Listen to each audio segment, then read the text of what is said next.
Nggak ada ya, cuma perut kecepet ya.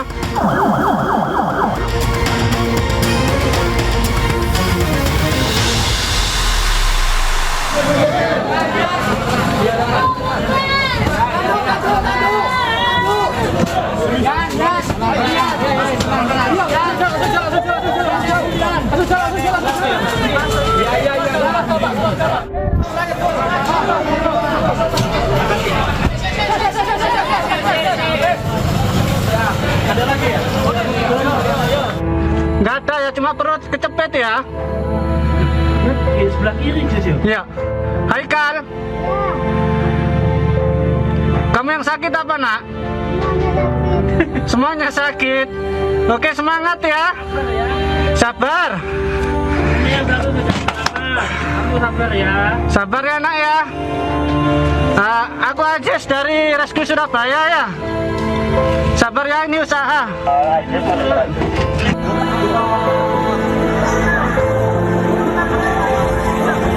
Imam kedua.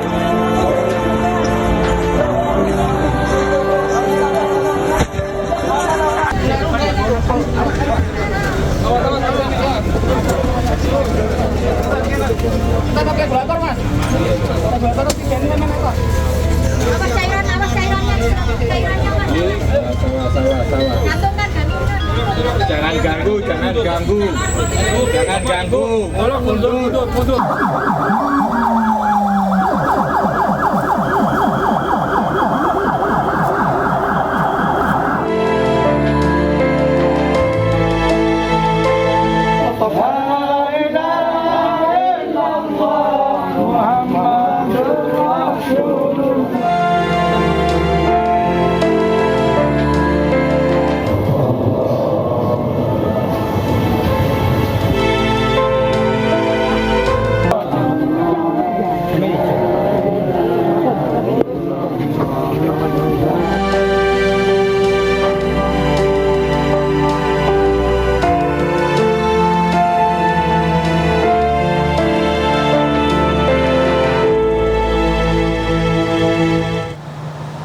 Ya, pemirsa, sejumlah santri berhasil menyelamatkan diri usai ambruknya bangunan musola di Pondok Pesantren Al-Qasidi di Sidoarjo, Jawa Timur. Ya, sementara itu tim SAR gabungan berusaha membuat korban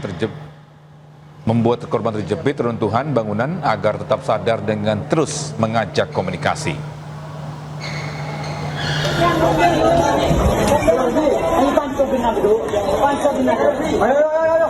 Sejumlah santri menyelamatkan diri dari bangunan musola yang ambruk terekam video amatir. Mereka menyelamatkan diri dengan merangkak keluar dari bangunan yang ambruk. Jumlah santri lainnya membantu korban untuk keluar dari runtuhan bangunan. Beberapa santri lain terlihat panik lantaran rekan-rekan mereka menjadi korban. Satu Imam kedua.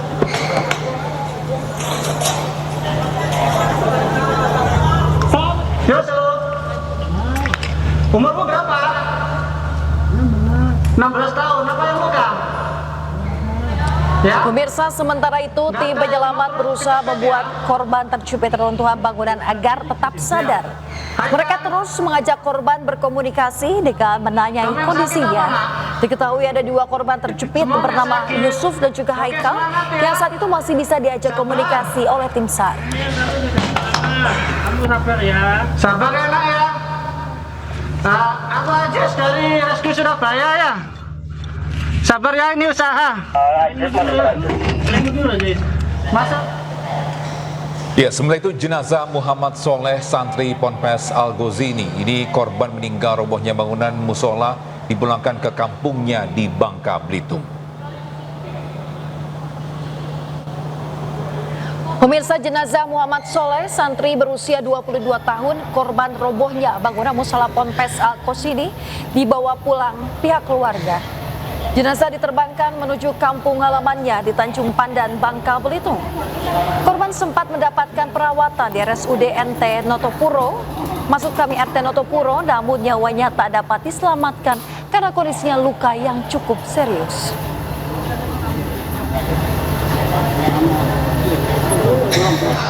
TikTok kan kamera sampai di kafe kita di Ya, sementara itu rumah duka di Bangka Belitung, warga menunggu kepulangan jenazah Muhammad Soleh. Warga mengaku ikhlas dengan kepergian Soleh. Rencananya jenazah akan dimakamkan di pemakaman umum di dekat rumahnya.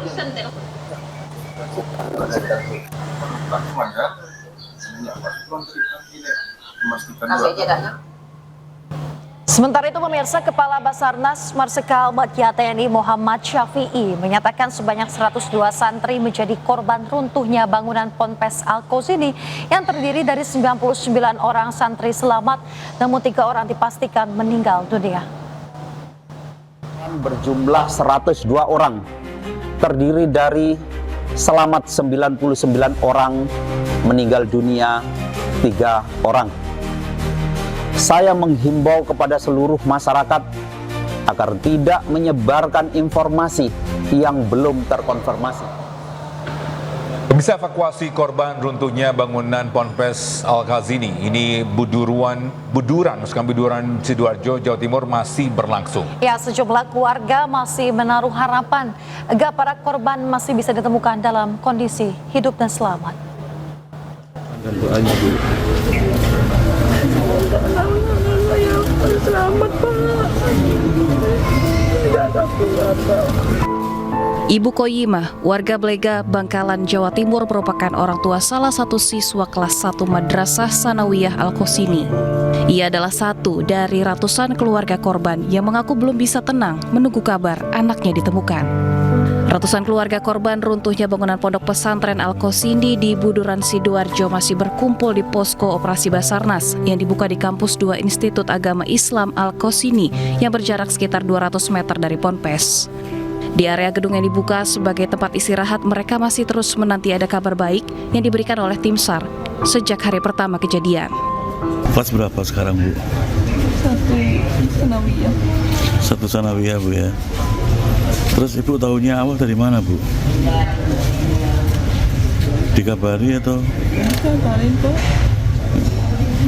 Tapi Bu tahu pasti kalau anaknya Ibu di musola itu Bu waktu itu? Dari teman-temannya Pak. Dari teman-temannya Bu ya. Terus dekatnya. Mengatakan kalau ikut sholat di situ Bu. Iya Pak.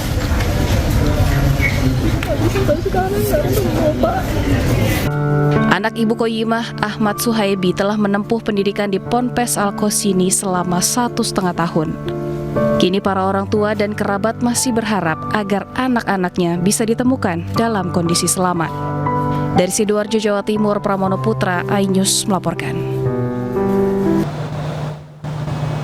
Bisa proses evakuasi dan pencarian korban runtuhnya bangunan Ponpes Al-Qasini terus dilakukan hingga Rabu pagi.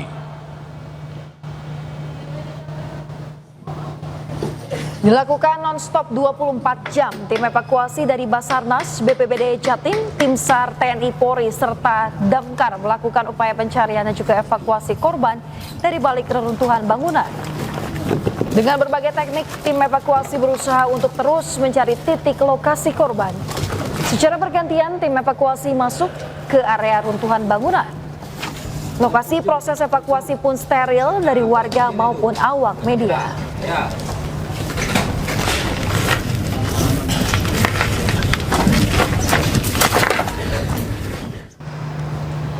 Ya, pemirsa, untuk mengetahui informasi selengkapnya mengenai proses evakuasi di Pondok Pesantren Al-Qasini, kita bergabung dengan jurnalis iNews, ada rekan Pramono Putra yang berada di lokasi kejadian. Selamat pagi Pramono, apakah saat ini proses evakuasi masih berlangsung dan apakah ada korban yang berhasil dievakuasi pagi hari ini?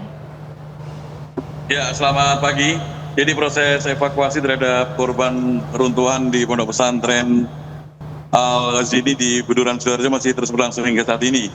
Namun hingga siang ini belum ada atau belum berhasil dievakuasi korban yang tertimbun di bawah bangunan yang runtuh. Dan saya laporkan juga bahwasanya saat ini saya berada di posko operasi SAR di mana sejumlah warga keluarga korban melihat daftar yang ada. Dan pihak Basarnas sendiri Rabu pagi tadi mengeluarkan data korban. Ada 100 korban yang telah dievakuasi. Semuanya dari santri dan totalnya ada 100 yang telah dievakuasi dari lokasi runtuhnya bangunan di Pondok Pesantren Al-Ghazini ini.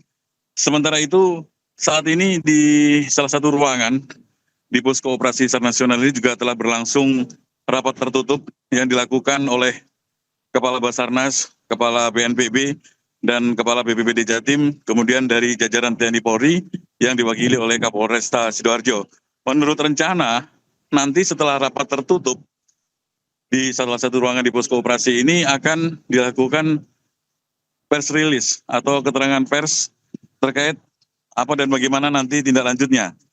Seperti kita lihat saat ini, sejumlah awak media juga sudah siap untuk mengikuti press release yang akan dilakukan oleh pihak Basarnas. Semuanya sudah siap, namun saat ini dari pihak Basarnas, BNPB maupun dari BPBD dan TNI Polri masih melakukan rapat tertutup di salah satu ruangan. Dan saya mencoba untuk menunjukkan ke pemirsa, inilah keluarga korban yang hingga saat ini masih menunggu di posko. Ratusan keluarga korban dari berbagai daerah ini masih mengharapkan anak mereka, kerabat, saudara yang tertimbun oleh runtuhan agar bisa tetap hidup. Dan satu hal lagi, dari informasi yang kami peroleh, bahwasanya di lokasi runtuhan, untuk Rabu ini sudah mulai tercium bau menyengat. Ini seperti yang disampaikan oleh salah satu keluarga korban setelah melihat lokasi runtuhan di area Pondok Pesantren Al-Ghazini di Buduran Sidoarjo ini. Demikian, Yasmin. Ya, rekan Purnomo, apa menjadi kendala yang dihadapi para tim SAR gabungan? Karena soalnya ini sejak kemarin sore ini belum ada yang berhasil dievakuasi oleh tim SAR. Ya, terkait masalah kendala dari pihak tim evakuasi sendiri, sebenarnya kendala utama adalah karena kondisi tempat evakuasi itu tertutup oleh beton besar yang runtuh seiring dengan ambruknya bangunan itu. Jadi banyaknya beton besar yang menutup, menyulitkan petugas untuk mengevakuasi korban.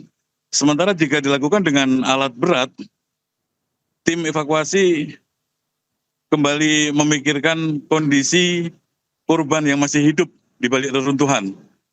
Jadi tim evakuasi tidak ingin jika proses evakuasi dengan menggunakan alat berat ini akan berpengaruh negatif terhadap korban yang masih hidup yang ada di balik bangunan yang roboh. Demikian. Baik, apakah masih ada komunikasi yang dilakukan oleh tim SAR gabungan, rekan Pramono? Ya, hingga saat ini proses evakuasi masih terus dilakukan oleh tim evakuasi, baik dari Basarnas, BPBD, maupun dari tim SAR TNI Polri. Mereka masih terus melakukan hingga saat ini. Dan sampai kapan mereka melakukan evakuasi, hingga saat ini belum bisa dikonfirmasi karena memang menurut keterangan yang kami peroleh di lapangan, evakuasi ini akan terus dilakukan hingga batas waktu yang belum ditentukan. Apalagi mengingat masih ada indikasi kondisi korban yang masih hidup di balik reruntuhan bangunan. Demikian. Pramono, apakah mendapatkan informasi terkait dengan kondisi bangunan yang ambruk saat ini? Apakah ada resiko reruntuhan susulan?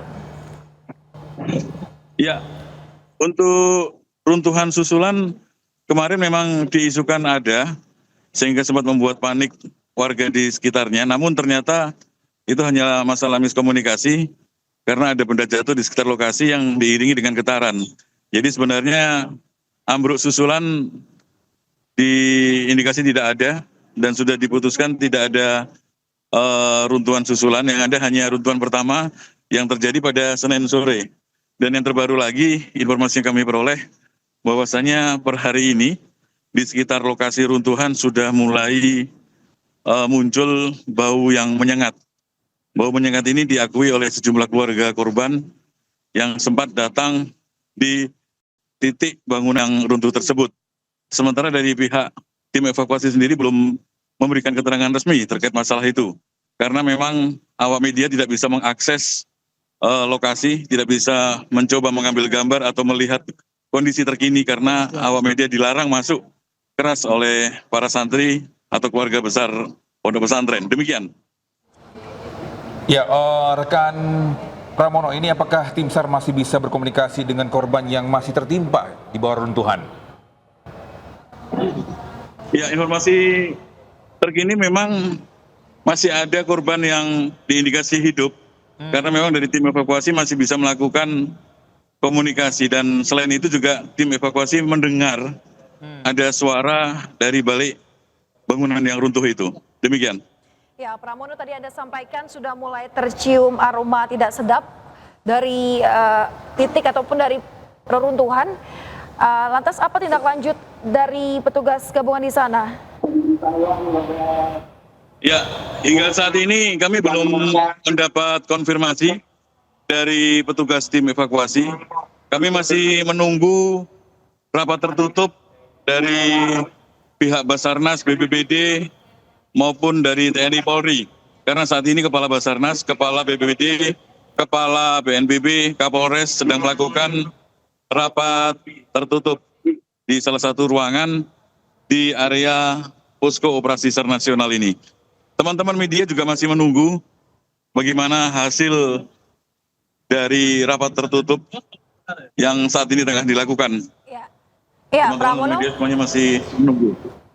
Ya, Pramono, apakah Anda bisa mencoba untuk mewawancarai keluarga korban yang berada di sana saat ini? Baik, saya akan mencoba untuk mencari salah satu atau beberapa keluarga korban. Inilah kondisinya. Baik, Bu, Ibu sedang menunggu keponakan, Bu, ya? Gimana, Bu, ceritanya, Bu? Gitu. Ibu udah tahu lokasinya? Kapan Ibu datang di titik lokasi itu?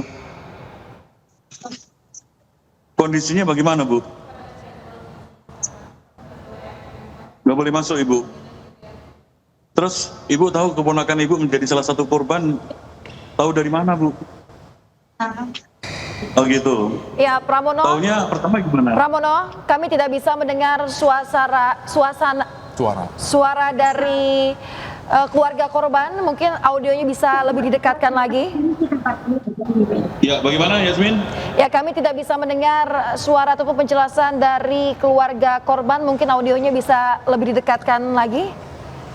Ya, jadi ceritanya bagaimana, Bu? Sampai sekarang belum ada kabar, Bu. Belum ada kabar, Bu, ya? Ya. Loh, Ibu tahu lokasinya? ya tahu, tapi kan nggak bisa ke sana. Dilarang masuk? Ya. Ibu tahu keluarga Ibu jadi salah satu korban dari mana? Ya kan dari keluarga, ponakan saya kan mondok di sini. Oh. Keponakan Ibu sekolah di sini udah berapa lama? Baru 2 bulan. Oh, baru 2 bulan di sini. Terus kejadian ini? Iya. Terus rencananya bagaimana nih, Bu? Menunggu terus atau bagaimana? Nggak tahu, bingung saya. Iya, nggak ada penjelasan dari pihak pondok pesantren, Bu? Nggak ada. Ibu dengan Bu siapa, Bu? Kristiani. Kristiani. Dari mana, Ibu? Dari Sidoarjo. Dari Sidoarjo. Ya. Oke. Baik, Yasmin. Itu tadi salah satu di antara ratusan korban, keluarga korban maksud kami, yang hingga saat ini masih menunggu kejelasan dari tim evakuasi maupun dari pihak pondok pesantren. Demikian. Ya, baik. Terima kasih banyak rekan Pramono Putra melaporkan langsung dari Ponpes Al-Khazini, Sidoarjo, Jawa Timur. Selamat bertugas kembali. Kami masih menunggu informasi lanjutan dari Anda. Terima kasih. Ya, pemirsa, RS Siti Hajar ini telah merawat 50 korban gedung roboh milik Ponpes Al-Khazini, Buduran, Sidoarjo, Jawa Timur. Ya, dari jumlah tersebut pemirsa tersisa 7 korban yang kini tengah mendapat perawatan secara intensif. Catatan pihak rumah sakit sejak peristiwa robohnya musola milik Ponpes Al-Khazini telah merawat 50 korban. Dari jumlah tersebut kini tersisa 7 korban yang tengah dirawat secara intensif. Adapun lainnya sudah diperbolehkan pulang karena hanya mengalami luka ringan. Sejumlah korban dijadwalkan akan dilakukan tindakan operasi karena patah tulang.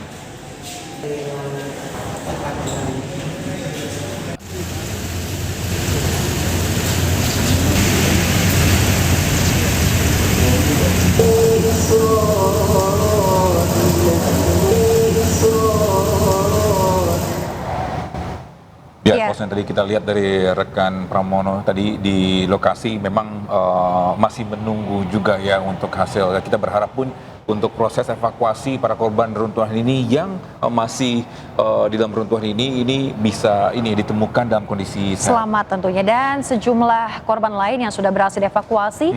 Selain sudah ada yang diperbolehkan untuk pulang, ada juga yang masih mendapatkan perawatan secara intensif di sejumlah rumah sakit. Total ada 3 rumah sakit di kawasan Sidoarjo, dan kita akan memantau di salah satu rumah sakit kondisi terkini daripada korban selamat, khususnya di Rumah Sakit Islam Siti Hajar. Sudah bergabung bersama kami pemirsa jurnalis iNews rekan Yoyo Agusta. Selamat pagi Yoyo, bisa dikonfirmasi lebih lanjut terkait dengan berapa jumlah korban yang masih dirawat di sana saat ini? Selamat pagi Yasmin. Ya pemirsa, dapat kami laporkan saat ini saya berada di Rumah Sakit Islam Siti Hajar Sidoarjo, di mana rumah sakit ini adalah satu dari 3 rumah sakit yang ada di Sidoarjo yang merawat korban reruntuhan gedung musola Pondok Pesantren Al-Khazini. Dapat kami laporkan juga bahwa hingga Rabu pagi ini rumah sakit Siti Hajar masih merawat 8 orang korban yang sampai saat ini kondisinya semakin membaik. Dari 8 ini 3 sebelumnya telah dilakukan tindakan operasi karena mengalami luka dan patah tulang. Dan saat ini kondisi mereka juga menunjukkan tren yang sangat positif. Demikian, Yasmin. Ya, rekan Yoyo, ini untuk terkait dengan korban, tindakan medis apa saja yang dilakukan untuk para korban? Ya, di tempat ini sebelumnya terdapat 52 korban reruntuhan yang dirawat di rumah sakit ini. Namun 1 hari kemudian sebagian besar mereka sudah diperbolehkan pulang karena hanya mengalami luka ringan. Dan perawatan yang dilakukan pihak rumah sakit salah satunya adalah melakukan operasi dan merujuk, satu pasien terpaksa dirujuk ke Rumah Sakit Mojokerto karena diperlukan perawatan terkait sarafnya. Dan saat ini perawatan yang dilakukan tinggal memulihkan kondisi kesehatan mereka. Demikian. Ya, tadi Anda katakan ada 8 korban yang masih menjalani perawatan secara intensif di sana. Lantas bagaimana dukungan dari tenaga medis? Apakah cukup atau memerlukan tambahan di sana? Ya, dapat kami laporkan bahwa pelayanan yang optimal di Rumah Sakit Siti Hajar ini akhirnya memberikan tren positif bagi pasien atau korban yang dirawat di tempat ini. Bahkan dapat kami laporkan juga bahwa saat ini Rumah Sakit Siti Hajar telah mempersiapkan berbagai upaya untuk penanganan korban reruntuhan gedung musola yang di Pondok Pesantren Al-Khazini untuk merawat atau melayani pasca kematian. Demikian. Ya, Yoyo, terkait dengan korban juga, apakah ada korban baru yang didatangkan ke sana sejak pagi hari ini? Ya, dari informasi dari pihak rumah sakit, di tempat ini sejak Selasa kemarin hingga saat ini belum ada tambahan pasien korban reruntuhan. Bahkan tadi malam yang sebelumnya pada Selasa siang jumlah pasien yang dirawat, maksud kami yang dirawat di sini berjumlah 10 orang. Tadi malam sudah diperbolehkan pulang sebanyak 2 orang, sehingga saat ini tersisa tinggal 8 orang yang terus mengalami tren yang positif terkait kesehatan mereka. Demikian. Ya, Yoyo, selain tentunya adalah terkait dengan perawatan medis yang mereka terima di sana, yang para korban terima, apakah ada pendampingan dari sisi psikologis yang diterima oleh para korban? Iya, Yasmin, memang selain mereka mendapatkan perawatan kesehatan secara jasmani untuk pemulihan kesehatan bodi mereka, namun pihak rumah sakit juga berusaha memberikan pengobatan trauma healing kepada para pasien, sehingga ketika mereka dinyatakan sembuh atau bisa melakukan rawat jalan, memang kondisi mereka harus benar-benar pulih secara jasmani maupun rohani mereka. Demikian. Baik, terima kasih Yoyo Agusta atas informasi yang melaporkan langsung dari RSI Siti Harja, Sidoarjo, Jawa Timur. Selamat bertugas kembali. Ya, pemirsa, kunjungi Pondok Pesantren Al-Huzini di Sidoarjo, Jawa Timur. Menteri Agama RI Nasaruddin Umar meminta insiden runtuhnya bangunan di Ponpes Al-Huzini sebagai pembelajaran bersama. Bisa selain melihat kondisi bangunan yang ambruk, Menak juga melihat kondisi keluarga korban di posko yang terletak sekitar 300 meter dari bangunan Ponpes yang ambruk. Menak menegaskan kasus ambruknya bangunan di Ponpes Al-Huzini ini bisa menjadi pembelajaran bersama agar kasus serupa tidak terjadi lagi di ponpes lainnya di Indonesia. Kementerian Agama akan memberikan perhatian khusus terhadap kondisi bangunan pondok yang ada saat ini.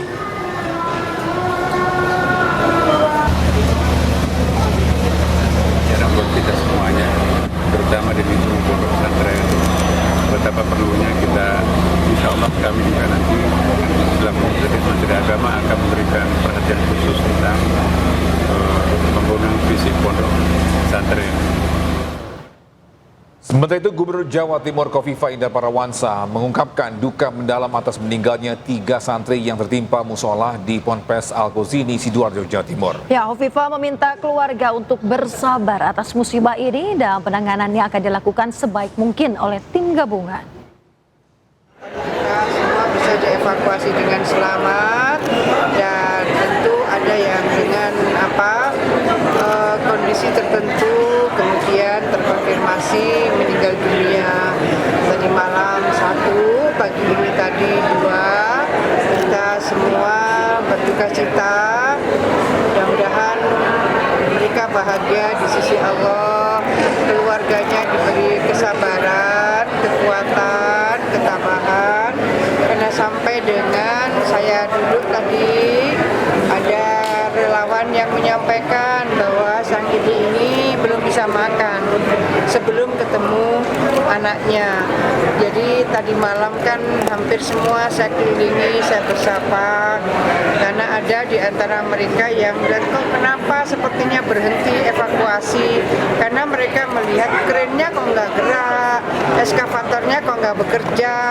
Saya menjelaskan satu persatu bahwa kalau ini langsung diambil bongkahan-bongkahannya dengan eskavator atau krin, malah takut itu kemudian yang bongkahan yang tidak terangkut itu akhirnya mendesak ke bawah, kira-kira.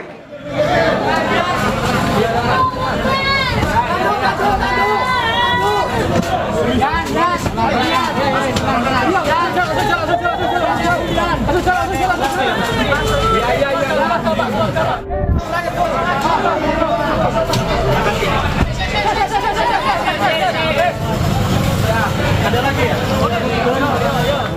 Nggak ada ya, cuma perut kecepet ya. Di sebelah kiri sih. Iya. Haikal. Kamu yang sakit apa, Nak? Semuanya sakit. Oke, semangat ya. Sabar. Ini yang baru kamu sabar ya. Sabar ya, Nak ya. Aku Ajis dari Rescue Surabaya ya. Sabar ya, ini usaha.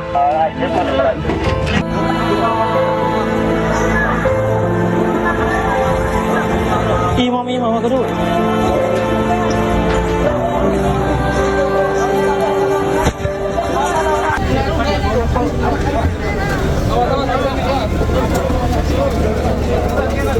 Kita pakai belakang, Mas. Belakang sih ini memang apa? Apa cairannya, Mas? Sawa. Gantungan. Jangan ganggu. Jangan ganggu. Tolong mundur.